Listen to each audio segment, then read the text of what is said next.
বন্ধুরা, কিছুদিন আগে আমি রাস্তার সম্বন্ধে একটা ভিডিও করেছিলাম। সেই ভিডিওটা মোটামুটি অনেকজন দেখেছে, ভিডিওটা অনেকেই দেখেছে, অনেকজনা শেয়ারও করেছে। তোমরা আমি যে এখন ভিডিওটা করছি সেটা তোমরা একটু বেশি বেশি করে শেয়ার করবে, যেন সৈকত মহাশয় পাঁজাবাবুর কাছে আমার ভিডিওটা পৌঁছায়।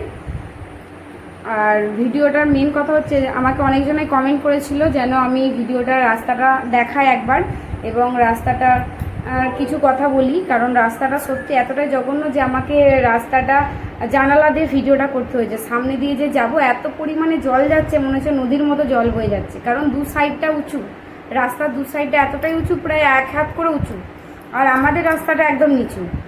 তাই নালার জলগুলো পুরো রাস্তায় এসে উঠছে, দৌড়ময়, মানে বাড়ি না উপর দিয়ে উঠে চলে যাচ্ছে, এত পরিমাণে জল যাচ্ছে।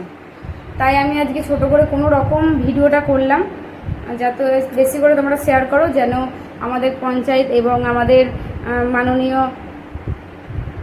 সৈকত মহাশয় পাঁজাবাবুর কাছে আমার ভিডিওটা পৌঁছায়।